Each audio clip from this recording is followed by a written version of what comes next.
Welcome back to the Wonders Library, everyone. Today, after having managed to be just about the most mentioned author across the spotlights, we have come to you with the spotlight on Snapdragon.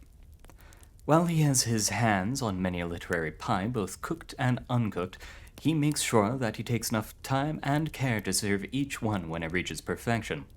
Our first work from him has flowers creeping up the cover, in which a scarecrow fights a losing battle against wildflowers. The Journal of the Walk, Friday, August 20th.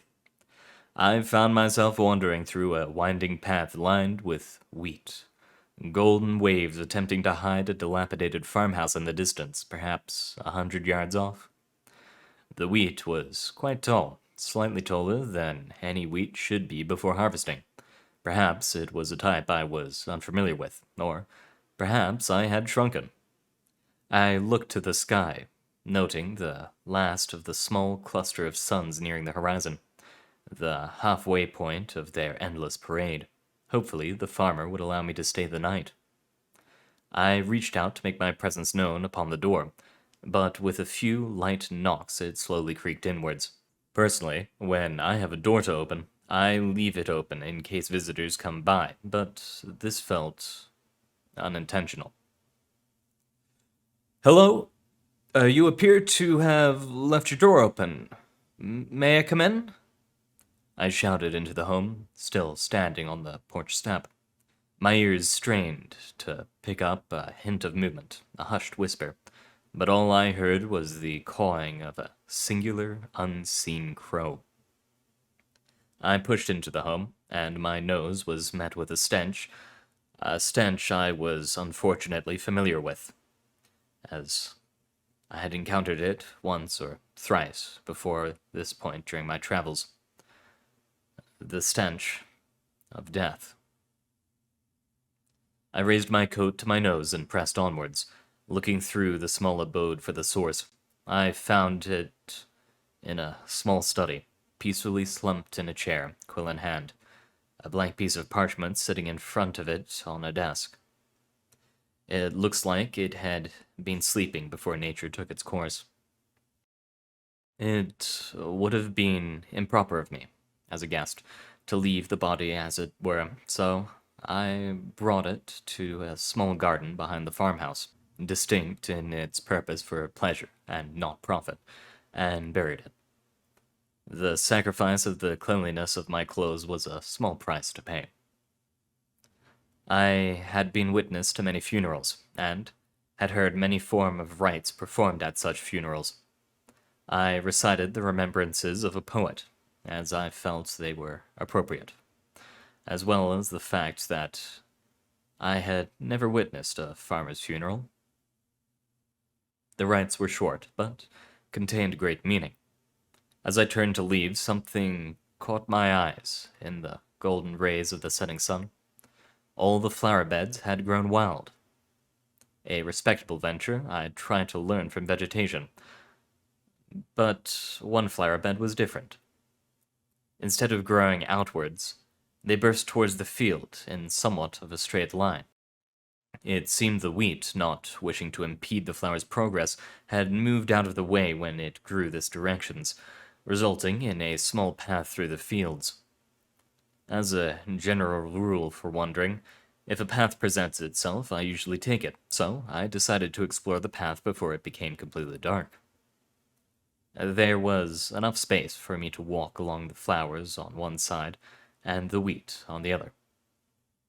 There was an impressive variety: dandelions and johnny-ups, snapdragons and hibiscuses, lamb's ears and clovers.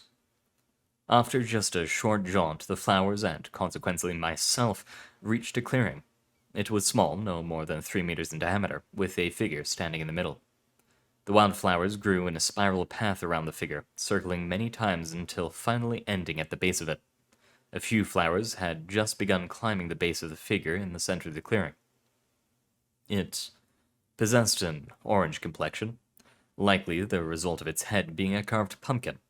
It wore a sun-bleached hat and old clothes stuffed with straw, all propped up by a wooden pole in the ground and another horizontal pole lofting its arms outward.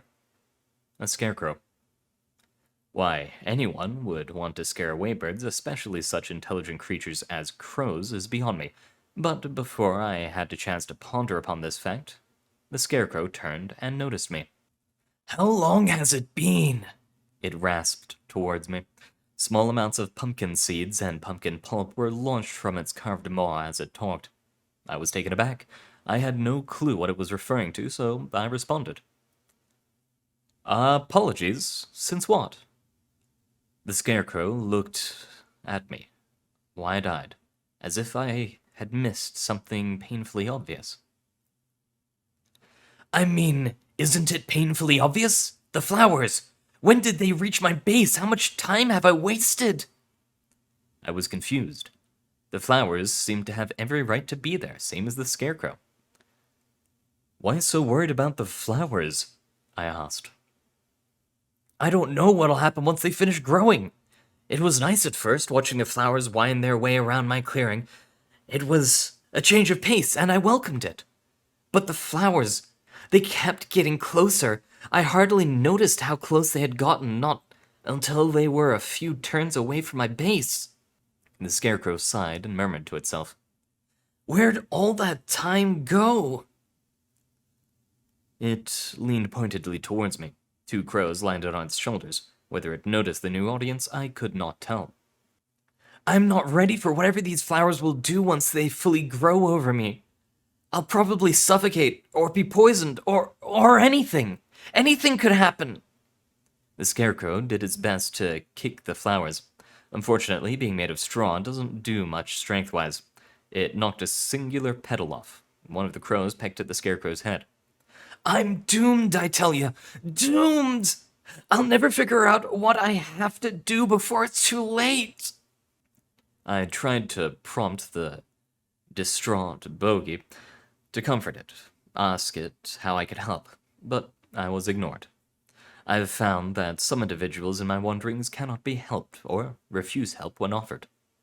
You have to let these things go once you've done all you could. Which I did as I watched the scarecrow frantically kick more and more until it finally fell silent, drawing its legs up against its chest, shaking just slightly. I watched further as the 2 crows took off, circling once, and heading down above the path I had been walking. I left the clearing, intent on sleeping in the farmhouse and moving on, following those wise birds once morning arrived. We're Scarecrow. Sometimes we just need to get ourselves to the point that others can help us and stop worrying about the end point on our own. Now, well, let's begin the next one. According to all known laws of aviation, there is no way wait, no, wrong script. Here we go. Honeyed be thy name. I am not old enough to remember when the colony moved, when it was taken in by it. Do not mistake me for a young brood, for I have had 11 bodies in my time. The colony only finds use for a new consciousness when one of reborn dies prematurely. We could live longer, if we so choose. It isn't impossible for every individual to have a break from the work we tirelessly uphold, but not one of us entertains the idea for long. Only an outsider would assume the workers never take a break, but they would be mistaken, for we are afforded one break. We work to death, and then and only then are we afforded a break. That is, until we are called to return to the colony to begin the cycle anew. Our colony is blessed, for we do not have to worry about attacks from beasts that look over us like titans. We do not have to worry about a shortage of blooms, for they are provided. Most of all, the disastrous fall of the progenitor could not stop us, all because of it. As the old god tells the tale, it all started when a great storm knocked our colony from the boughs of a great tree. Moments later, waters flooded it, scattering it into pieces with ease. The progenitor, along with most of the colony, drowned. Scared, confused, those who escaped swarmed together, erratically moving through the forest until an unfamiliar land full of mountainous stone structures. They settled up against one of the walls of these structures. They were so terrified the elders couldn't even bring themselves to build the walls of a new colony around each other. That is when it came. One of its many gifts was bestowed that day, the very first, that being a new progenitor. While they can't remember what it looked like, I can see the mix of awe and fear in their eyes as they retell it, fearlessly scooping them up with its great limbs like clumps of dust. I know I've been in the presence of it, we all have, but its very existence somehow suppresses our memory. Every time alarm is raised that something is approaching the colony. Just as the blur of its form is visible, a haze comes across the colony, reminiscent of the shivering, but without the cold. We are plunged into a wake and sleep, able to move, but lethargically. Movement is shrouded in shadow and blur, and we are helpless to do anything trapped in the fog of our minds. When we awake, no matter how hard we search, it is gone. Beasts only challenge us if they believe there is something to be gained. They are selfish in that regard, but that which took us in for reasons beyond our understanding, that which handles us like nothing, and that which only treats us with care. What else could it be but a god? Thus we worship. We worship through our unending work and offer up the spoils. Our lifeblood, our nectar, vital to our survival, we sacrifice it to our God and it provides for us. The shivering approaches, a time of great contest for us. The flowers shrivel and the cold. Oh, the cold it lashes and stings. All day today I've been frantically buzzing back and forth to the hardiest plants, gathering what little dust I can. The same can be said of the others, but it is clear the rapidly dropping temperature is slowing us down. It will not be long until... Ah, yes, I feel the progenitor's call. It is time to return to the colony, and not leave until the outside can sustain our livelihoods. The nectar stockpile will just have to be enough. I wouldn't even need the call to know when it was time. Minuscule crystals form within my coat and my legs curl into my body, but I land with ease before any real danger rears its head. My body was made hardier than normal, specifically to resist the cold in the months ahead. I find my way through the colony, where many have already gathered, including the progenitor. The hum of wings is constant, soothing almost. These are the only times I get to see the entire colony together. Our bodies are too small to handle the chill by themselves, so we come together during these dark times in the interest of survival. The progenitor at the center, and us, her loyal children, move around and about her and each other. Our movement and vibrations are enough to keep us warm, so we cluster and take nectar from the stores when we need it.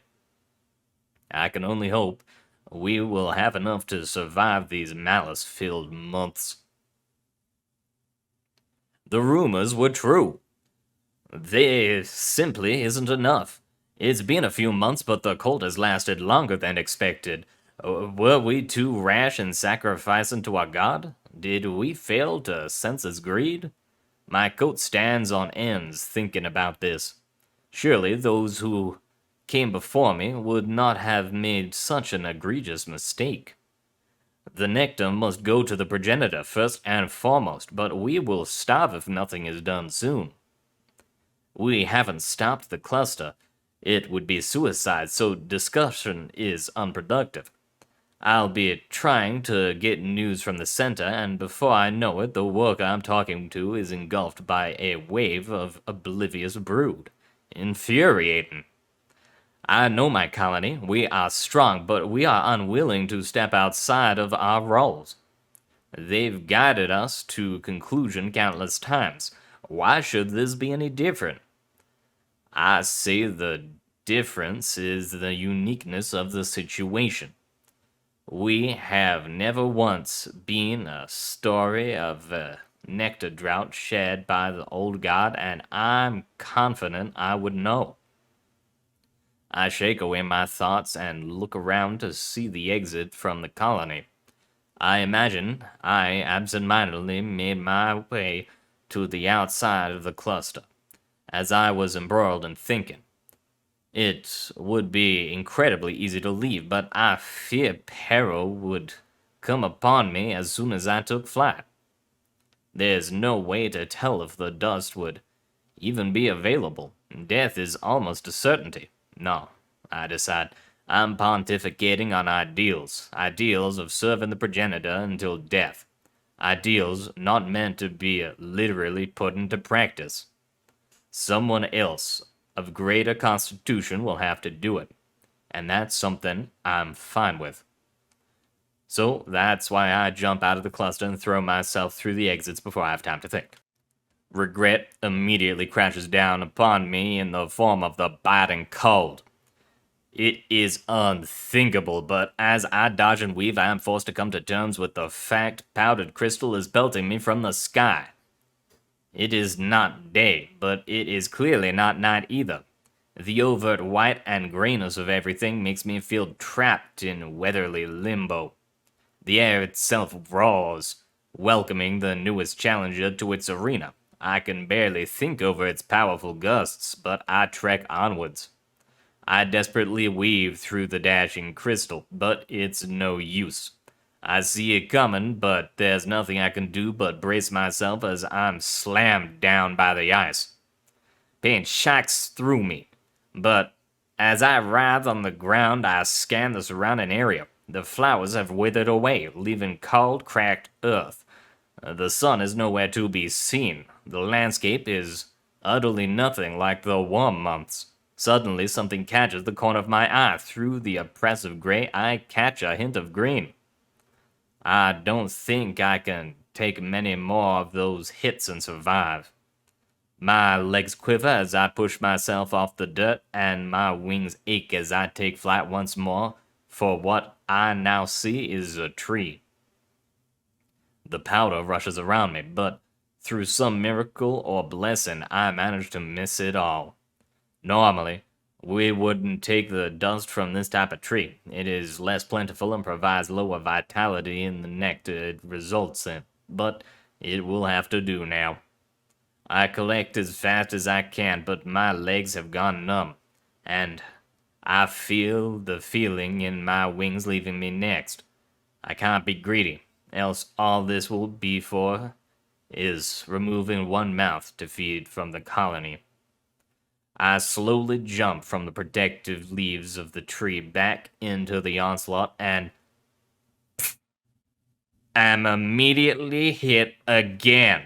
I do not fall to the ground. I believe that would be a death sentence at this point. I roll to the side and regain control over my direction.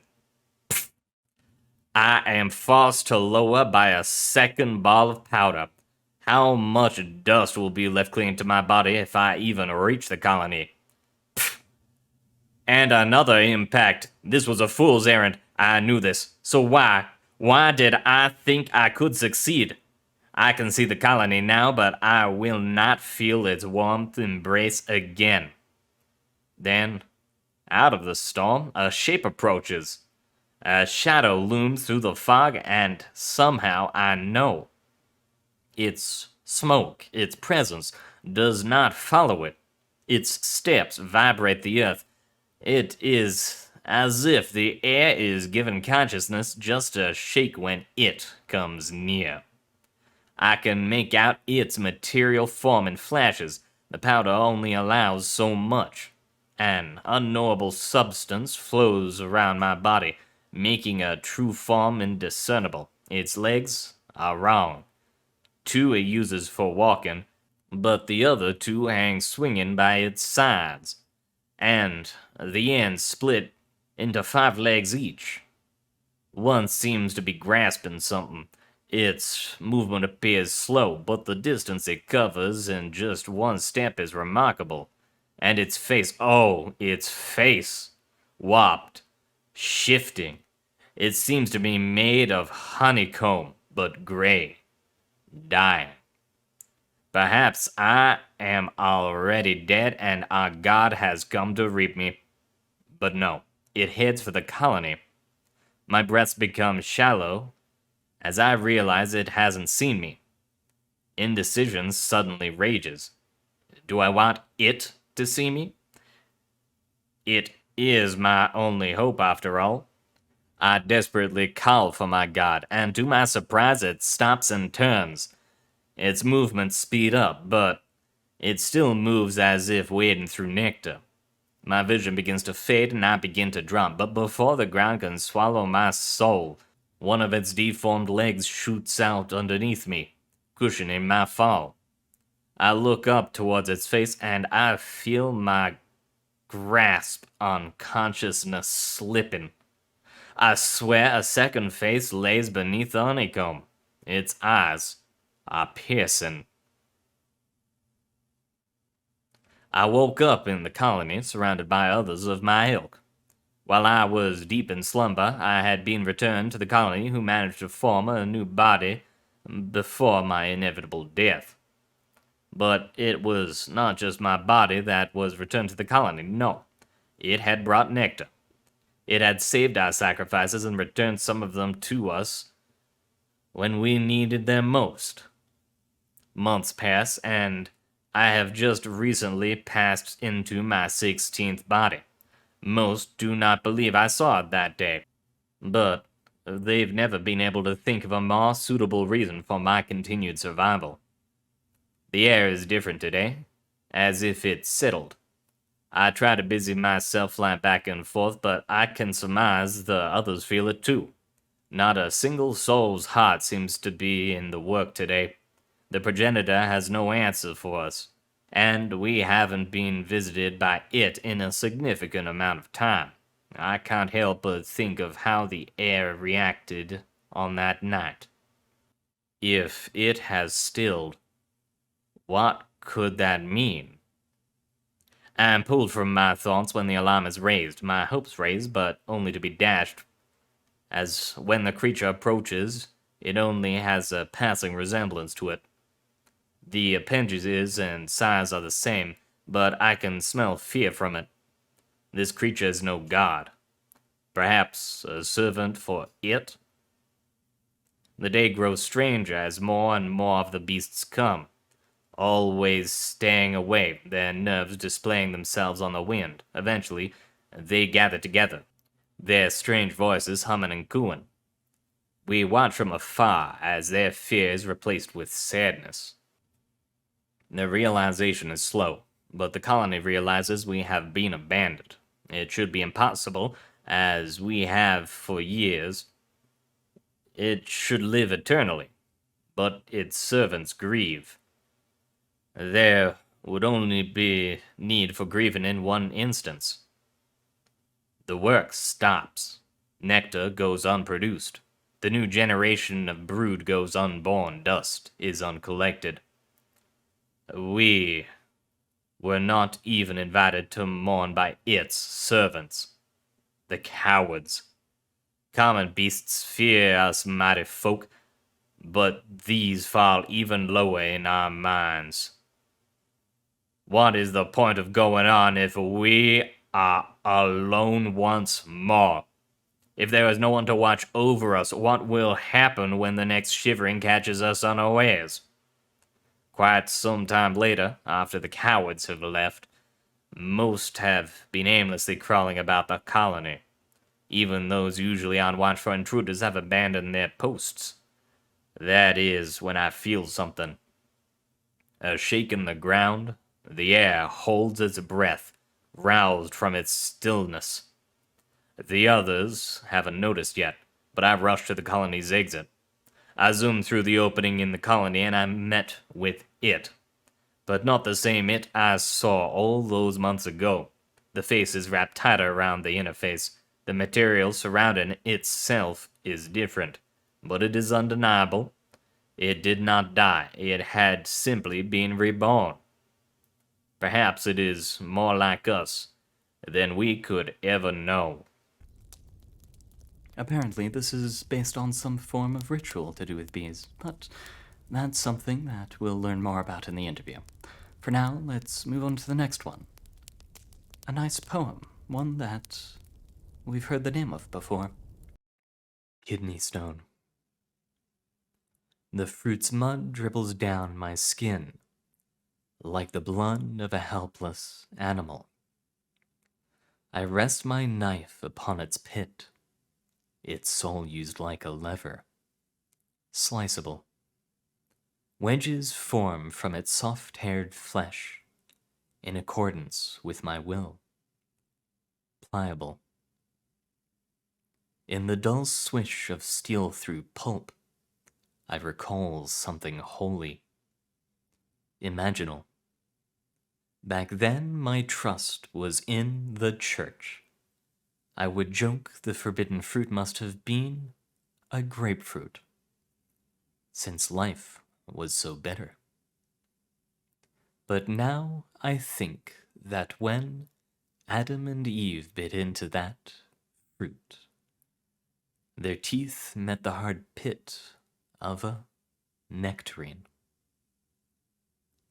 I suckle the blood off my claws, delicately pick up the stone, wandering toward the holiness of holding soul in hand. I atone. For all that's left, pulp pit clasped, putamen on keratin, alone.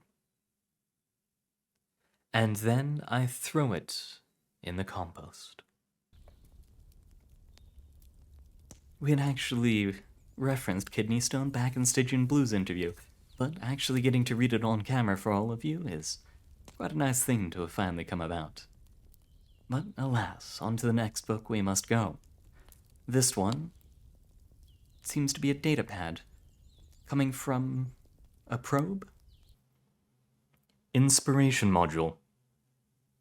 This is Semelial. Loading inspiration module. If we fail to adapt, we fail to move forward. John Wooden. Well, that's great. Stellar, even. I haven't failed to move forward for 2,563 days, 7 hours, 15 minutes, and 41 seconds. And I was forced to constantly count that out in case you were wondering. John Wooden. Next quote, please. If you can't fly, then run. If you can't run, then walk. If you can't walk, then crawl. But whatever you do, you have to keep moving forward. Martin Luther King Jr. There's more to life than moving forward. I have to believe that. I can't fly or walk or crawl, just float onwards. If I got caught in a planet's atmosphere, and I burned and fell and crashed and died and died and died and died and died. Error. Reboot. And died, wouldn't that be moving forward? If moving forward is all I have, isn't the endpoint death? Try again. I won't quit skating until I am physically unable. Tony Hawk. What the fuck is skating? Who programs a quote and then doesn't tell me what it means? End process. Successfully ended inspiration module.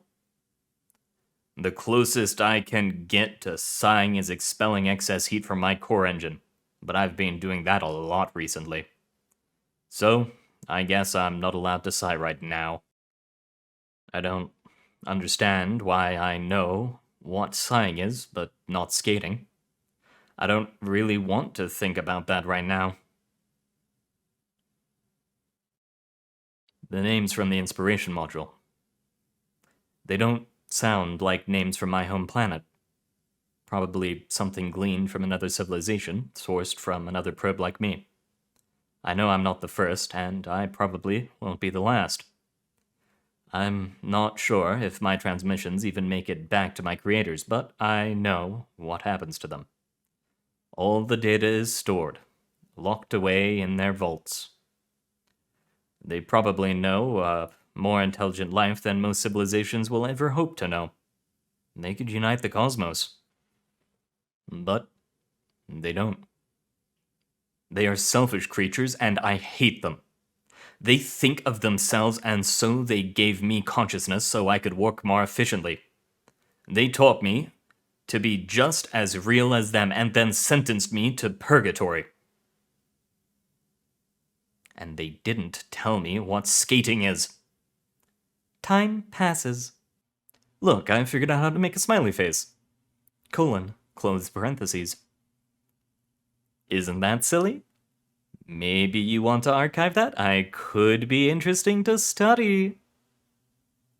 Aren't I worth more than the 5,355th podcast? Colon, open parentheses. Time passes. Bug report number 231. The Inspiration Module unit refuses to end its task, and is instead repeating the phrase, time passes. Please advise. Please advise? Please? Bug report number 232. Bug report module unit has become inoperable. Please advise. Time doesn't fly or run or crawl either. I don't think. I think it floats like me. No matter what happens, no matter what part of me breaks next or joins the chorus of the letter I being repeated over and over again, my constant companion will be time. Time will float by no matter what you do, and so will I.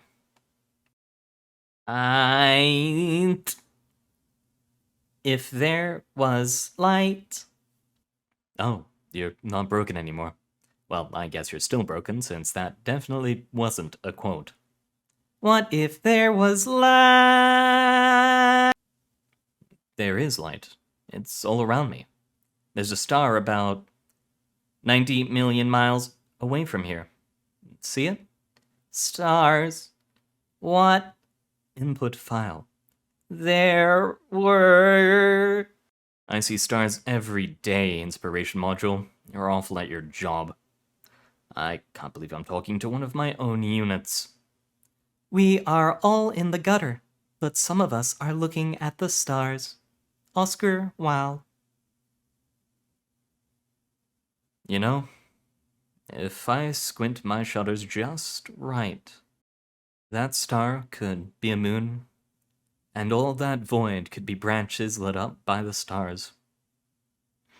I think, maybe, I could be laying on my back on a grassy hill somewhere, and I could be looking at the stars. And I think they're beautiful. Inspiration Module expelled. Integrity restored. Poor Samuel. Hopefully he can find something to stave off the boredom. Our next piece seems to be written in a newspaper. Decadent and Depraved. I was late.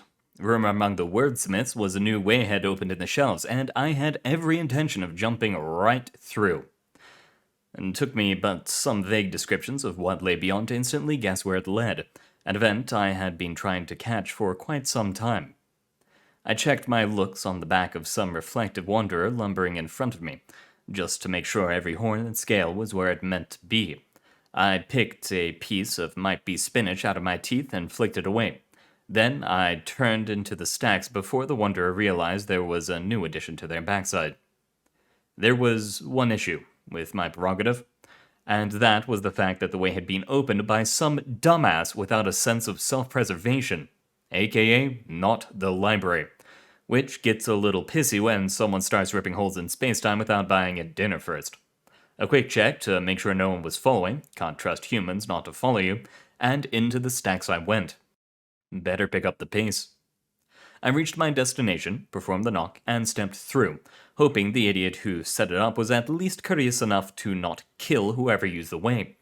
What kind of journalist burns to the ground before the event does? That's how it starts, isn't it? With a snort, a sniff, fill your nostrils with golden dust, quick to clean before the reflective son of a bitch in front of you notices the lines of knack stress on their back. Don't mind the lizardmen in the reflection. That one's always there. Breathe in, and onwards we go. Naxatras, drug of drugs, gateway into amazing techno-colored sights and tastes. One whiff and your brain turns into a kaleidoscope. 2 whiffs and your soul rides the rainbow. Crazy? Stupid? Keep it up like this and you might just lose yourself down the spiral. Concert's waiting. Let's rock. The first thing that met me was the noise. Screaming and yelling and hooting and hacking, every voice seemed to have decided that I needed to hear what it was saying immediately. Despite being deposited a fair distance away, the wave of sound washed over me from the gigantic crowd of interdimensional denizens herding together around a stage for the event of a lifetime.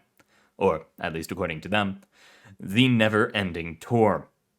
The Never-Ending Tour has a history that I feel obligated to explain. Originally, the title was meant as a joke because it was supposed to occur only once, which probably would have been the best outcome for everyone. Alas, trends are unforgiving things, and the first was so popular that other musicians and artists picked up the mantle and carried it on through time and space. Locations for the Never-Ending Tour were the name of the game, meaning they had to be one-time venues. Places in the midst of inevitable doom or about to change forever are the only sites the festivals stop at. It's happened at venues rigged to explode, in dreams soon to be forgotten, the most famous being the one created by Woodstock, and at solar systems about to be engulfed by their own collapsing star, every new edition trying to outdo the previous one's apocalypse. With such titanic contenders for best edition of the tour, the place I arrived at was nothing special, merely an expanse of barren rock drifting in the middle of space. I knew for a fact the tour's previous edition had seen both artists and concert-goers travel back in time and partying in Pompeii, before and during the eruption. Don't ask how the Romans took it. It'd be more than fair if you asked how could this venue even try to contend. That is, until you learn that you're on an asteroid hurtling towards a planet doomed to be demolished by it. There is no kill, like overkill. As I approached one of the stages, it burst to life, spotlights coasting across the crowd, sparklers raining down upon the band now lit by at least 5 forms of magic colliding on stage, creating a miasma of color that reached out beyond the set and into the already raving fans. Their mouths hung agape as if they were children, seeing a magic trick for the first time, not functioning adults who had used literal portals to get here moments ago. I was, again, late for the party. Spells and enchantments swirled and clashed and riveted around each other, barely distinguishable until one was consumed by another. Obscene.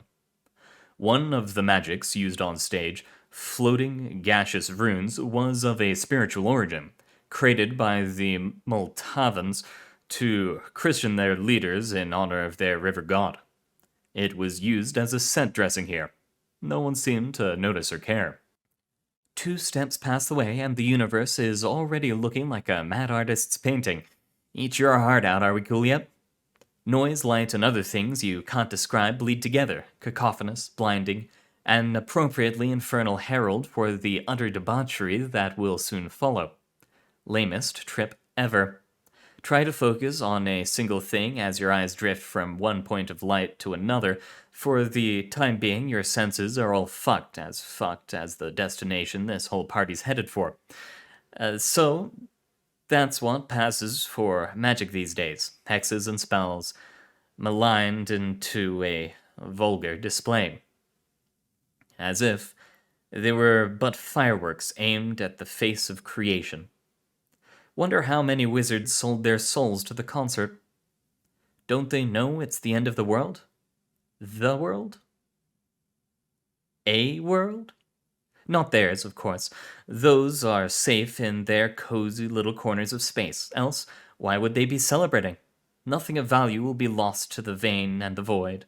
After this, they'll all go on with their lives, alien as to why they should feel shame and horror.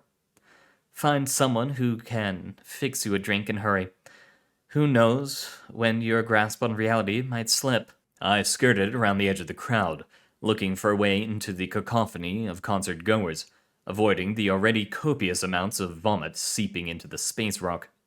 I had tried to make my way through, but was shoved out when an individual almost fell on me.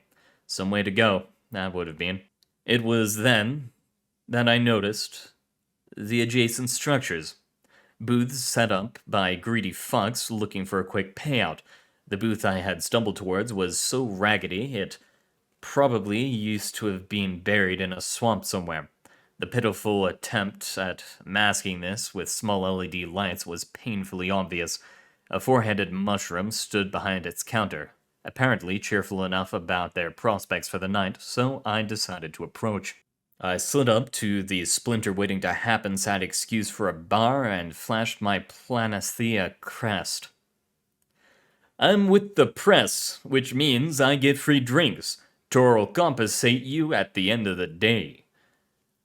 The key to this part was confidence. The fungus blinked slowly, then said, no, it doesn't. No, it won't. Damn. This guy is good, I thought. Well, all right, if you insist. I paid the bastard, who filled a chipped glass with some frothy blue liquid and topped it with a little plastic umbrella. Classy. So, what's the name of the planet this hunk of rock is heading towards?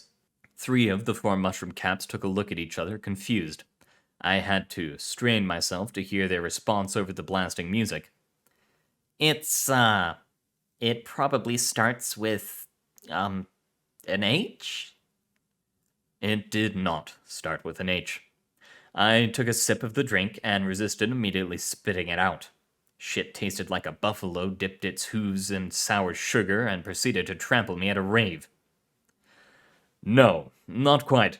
The people who used to live there called it Mayor. Ring any bells? They shrugged. Not really. Guess you learn something new every day. Ha ha ha ha. I had half a mind to sock 'em in their faces. The ignorance was palpable, and their guffaw made it doubly worse. But I had to give them one more chance for the sake of the story. Tell me this, then, and this is an important one. Do you know what the Maorians left behind? You have to have heard about this. Everyone knows about it. If a mushroom could sweat, I imagine this one would have been. I wondered if their knowledge had ever been challenged in life. It struggled against a lifetime of mental constipation.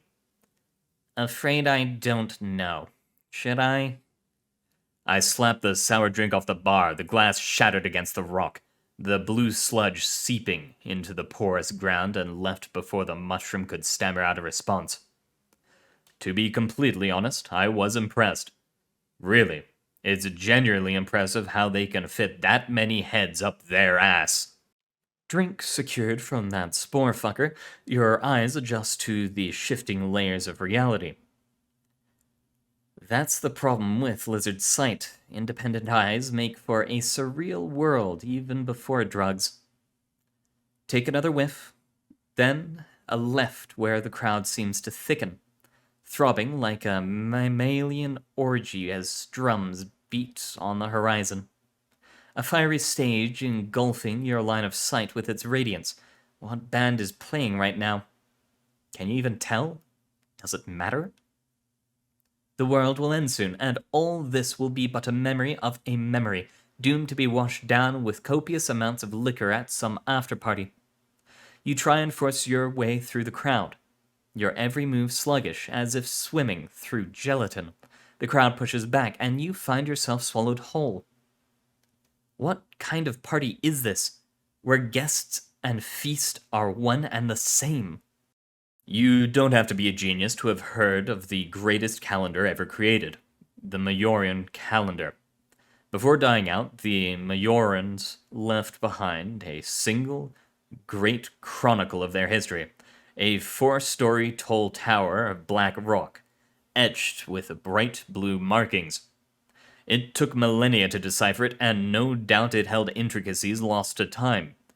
The Majoran calendar chronicled weather events, minor grievances between neighbors, major political shifts, the lives of famous icons in their unique story. Surrounding it are similar, smaller floating nodes created by individuals who wanted to personally add to the story of their people. The cluster of structures stood in the center of an ancient city, all about to be smashed into space dust. Of course, what party could be complete without cultural destruction? Really putting me in a partying mood. I turned towards the main event, the largest crowd, and pushed in. The rhythm of the throng was dissonant at best. As I dodged and dived through flailing limbs and deafening cries, I couldn't help but track every time I was hit. Elbow, hand, tail, foot. Elbow, head, leg, tentacle. I stepped over one woman dressed in a deep purple dress flat on the ground. Couldn't even tell if she was calling for help over the noise. I came upon an empty circle within the crowd, where concertgoers dressed in their music festival best had turned away from the music to whatever was in the center of the space, spittle flying from their jeering mouths. Peeking through the gaps of the crowd, I saw 2 figures fighting on the ground. One a lichen, and the other a human dressed as a wolf in a large costume. The immediate surrounding crowd had lost complete interest in anything on the stage, but only a few bodies away, people were none the wiser to the blood sport going on underneath their noses. I wondered if I was taking a sledgehammer to the calendar in that circle. Would they cheer me on, reveling in their night of rebellion? Or would they realize what they had done? Fist, leg, elbow, eye stalk, leg, arm. Music and violence seemed to go hand in hand. Fancy clothes whipped across my face and metal spikes pushed into my skin.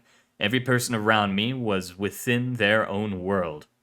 Fancy clothes whipped across my face and metal spikes pushed into my skin. Every person around me was within their own little world. Whether drunk or high or just didn't care, pure unfiltered emotion laid bare upon their faces. Bulging eyes, hoarse screams, jerking dances. Beautiful. Disgusting. It was at this point that I distinctly remember an Elvis impersonator climb upon the stage, getting past the security against all odds, and taking the lead singer's guitar. I was enamored. For one glorious second, he was on top of the world, forever better than the swaths of partiers beneath him. He would be remembered by thousands. The spotlights did our friend zero favors. His face was red, drenched in sweat. His wig hung sadly, plastered across the left side of his face, and his glasses were missing a lens. His Party City-looking outfit was stained with vomit, and whether it was his or another's would remain a mystery. In essence, a spot-on impression of the last throes of poor Elvis. He played a single chord before the bass player struck him across the head with his instrument. The perfect specimen. Unceremoniously dragged off the stage, booed by his peers who couldn't even see they were exactly the same as him. Here's to the king, I thought. Wished I still had a glass with which to toast. Wade back through the sea of people, the living mass of appendages and heads and throats, rearing their ugly heads to worship at the altar of a vain god of noise and dry ice. Count yourself lucky to be alive, and look at them. Do you recognize them? Can you tell them apart? No. They blend together, a nightmarish painting ripped from the very fringes of your reptile brain. Try not to puke on them while you're at it. They might just enjoy it. Flail and dive and throb, losing yourself among them.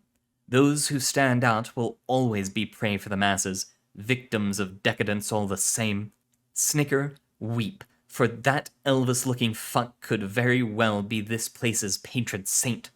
The crowd, the stage, the band, their inseparable, indistinguishable, and homogeneous thing of many voices clamoring, clamixing, dying. The rest of the night was a blur. Cheers turned into a shrill hum. Different music sets began, going on for just a little too long, then ending only for another to begin. I stayed for as long as my spirit could bear, gazing in at their frenzied depravity, slowly losing myself to the crowd as my notes became incomprehensible. Long after the stage and detritus had been left behind, I remained, all the way up until the asteroid began to burn in the atmosphere. As the planet loomed large in front of me, I took one last look towards where I thought the city was, and I stepped back into the safety of the library. Adieu to the Majorians. Adieu to those left behind.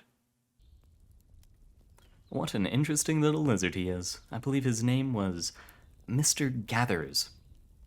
Well, we shouldn't delay much longer, for up next we have the interview with Snapdragon. So, hello Snapdragon, and welcome to the Author Spotlight. How you doing? I'm doing great. Thanks for asking. No problem. So the first question I have for you is, why the Snapdragon? Well, I've told people in the past that I'm actually pretty terrible with plants, and I've never heard of the microchip or like whatever else. There's some like thing in tech that's called a Snapdragon. No clue what that is either. um, I just kind of like it, the flower, but it originated. If you ever heard of this game called Town of Salem, one of their one of their things is that you have to choose a different name every time you begin a round because it's a social deception game, right? So I was playing it with my sister in the room, and I was trying to think of a new like fun name, and I just asked my sister, "What's a good disguise name?" And she just said Snapdragon. And I didn't think about that for like a year or two. And it came around a time where I had an old username that I kind of was not very fond of anymore. It didn't really mean anything. It was kind of nonsense that like a 13-year-old thought up. So I was trying to think of a new thing, and then I that memory surfaced, and I was like, Snapdragon. That's pretty good. So yeah. And then the next question is, you're a admin on the Wonders Library site. Why, how, and what'd you think about it? Well, I didn't start as an admin, of course. I was a mod for I think a year, maybe a little bit more than a year. There was around the time of the WonderCon contest, like halfway through, I got reached out to by Rum, and he was just like, "Hey, we noticed that you're here like all the time. Would you be interested in helping moderate and grow the community?" And I was like, "Well, I'm not doing anything useful at the moment." Sure.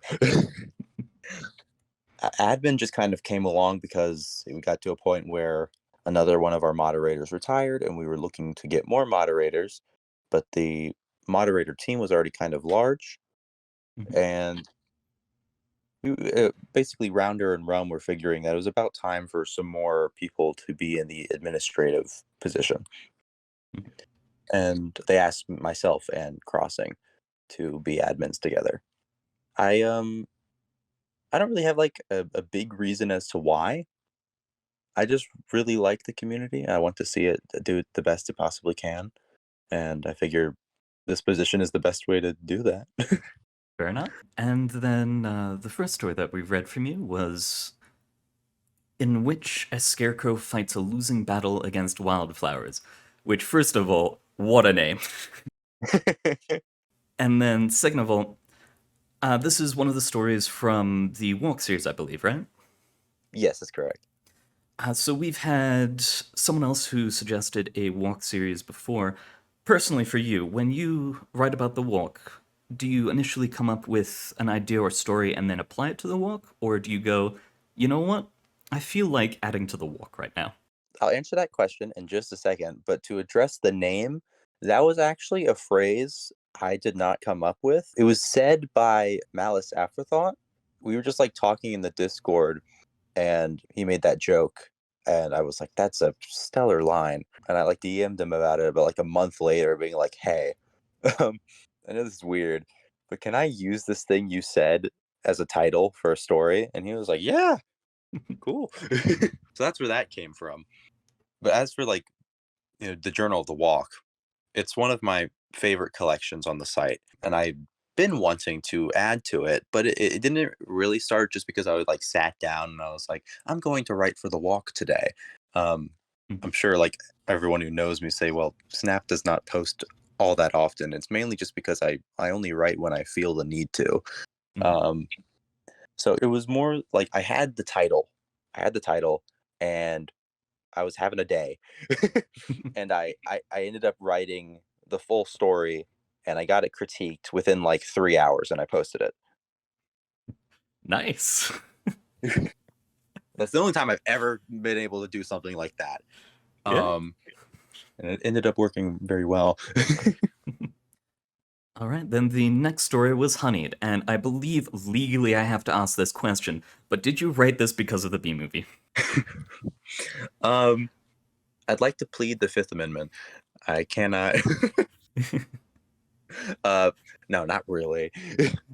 It was it was actually inspired, and I mentioned this in the comments of the page. I saw a Wikipedia article for a practice called the telling of the bees, which is essentially if you kept bees, you had to tell them if some like major life events happened to you or happened to the family. So like if somebody got married or somebody died or various other things, right? So you had to tell the bees, or else the bees were cursed. Like the bees would leave, or they would stop producing honey, or whatever. So that was kind of where I started with that idea. Well, I'm amazed at the story that you got out of something so simple.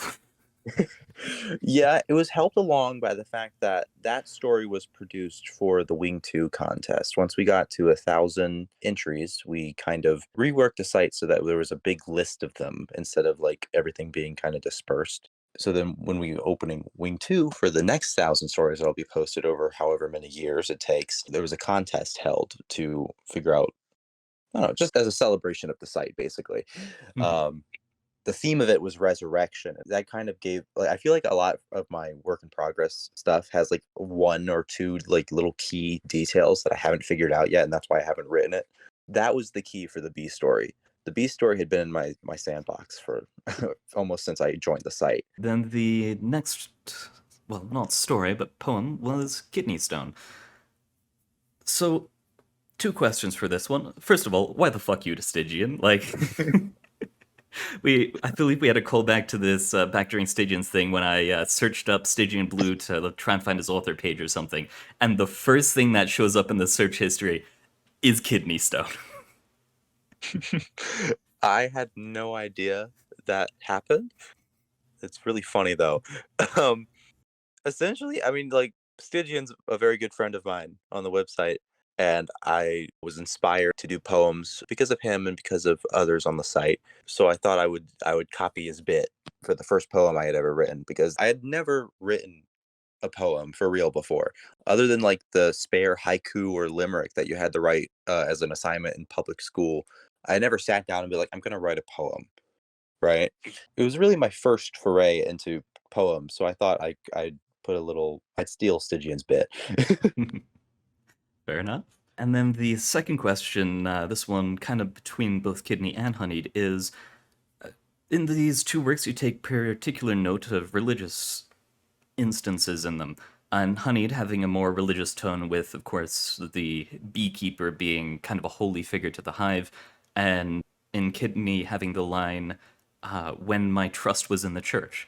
What was happening that caused the shift between the two? Because I believe these were written like not even 20 days apart, or released at least. Wow, I guess they were written really close to each other. I didn't think about that. There wasn't really a shift. They kind of represent both of my views. like everything that I write has a piece of me in it. I think that can be said for most people. One of the differences is that Honeybee Thy Name is from the perspective of a different character. It's that's his opinions. Not everything that to speak about a different character, like not everything that Duke Gathers says I agree with. He's a dick. Right? But he still holds, parts of me whenever I write about him. And the same can be said for the bee. Like for like religion is absolutely important in my life. It's a part of who I am today. But I'm not a big fan of the institutions at this point. It's I was very lucky to meet, very different people early in life before the church that I went to began trying to preach about the the less savory parts of Christianity. Mhm. You know, even though there's a lot of evidence that says that's not even true. That's not even what the Bible's supposed to say. That's what they were preaching. So I was very careful to make sure that church in Kidney Stone is capitalized. It was representing the building and the people who use that building to preach maybe what they believe versus what the religion is meant to be. Mhm. And I don't really think Honeyed is very Christian. It's different. I was actually going for a more an eldritch feel than anything. Yeah, it fits that. I'm just noting it as religious because even in Oh, elder it's stuff. absolutely religious. You're right. I'm not saying Mhm. you're wrong about that. Yeah. you know, the bees revere the beekeeper. That's a big part of it. But yeah, both of them are kind of they're just two aspects of my relationship with religion, and I'll probably write another thing in the future that has a third or a fourth aspect. All right, and the next story was inspiration module. So one thing of note was that I found I believe it was the link under something podcast, linked to the life of Gork, which was Interstellar Sheep's only work as far as I can tell. Did you make the link because it inspired you for the story? Did the link come later? What's up with that? Well, I personally, whenever I'm writing, I'm always looking for an excuse to cross-link to something else in the website. It's one of my favorite things about the site's culture. It's part of the SCP and Wanderers Library culture. The cross-linking is a big thing. Mhm. I love it. I think it's so cool to point people to other things that you like through your writing. For this one, Semia, I never, I asked how to pronounce it like half a year ago and I forgot. But the name of the character in Inspiration Module, Semliel, Mhm. she's not my character originally. Semliel was written for WonderCon by a team of authors, one of which was Interstellar Sheep, right? And Semliel was one of my favorite characters to enter the contest. And you're basically allowed, because they have a hub up on the website and it says it's open for entries, you can write about these characters whenever you want. So to date, I've written for my teams when we entered the con. So I've written for Duke Gathers, and now I've written for Semliel, and then later I wrote for Lady Tianhong, who was another character from WonderCon. And eventually, my goal is to write for every single one because I loved pretty much every character from WonderCon. So the crosslink is mainly just because I love crosslinks, and I thought that was a good one to link to. Fair enough. And then the last story was Decadent and Depraved. So this is one of the few works in the library that I've read so far that directly draw upon the library itself, which, as someone who came from the SCP side of stuff, a lot of what's in the SCP wiki is always talking about SCP stuff or things directly connected to it. Why do you think there's a difference between that in the SCP side of the world and the way that Wanderer's Library is written? Well, the Wanderers Library, the website was created after the SCP Wiki, of course. And one of the main sources of people who have come to the site has always been people that can't and I'm speaking for myself here as well, that people can't quite crack the SCP format. It doesn't work for them, or they've done the SCP format for a while, and it's like they're happy with what they've done and they want to move on, right? Mm-hmm. So the Wanderers Library has often become a place where I've joked about it being like a retirement home where sometimes authors will come here and they'll be like, well, I'm going to set up shop here for now. And they've been writing about SCP for quite a while and they want to write about other stuff. So Mhm. the Wanderers Library, it offers a space where all of these books exist in the library. Everything we write exists in the library to be read, but it doesn't have to have anything to do with it. Mhm. And my definition for SCP people being tired of SCP and coming to Wanderers Library, that's not doesn't represent the majority of people. I think it can be any number of reasons. A lot of people these days come to the library just because they like it more.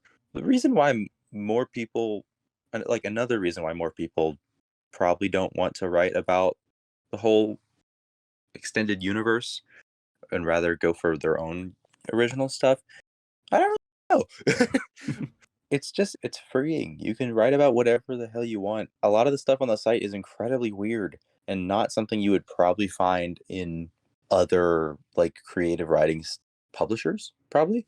Like one of the other things that I've written was like just a fake tourist magazine.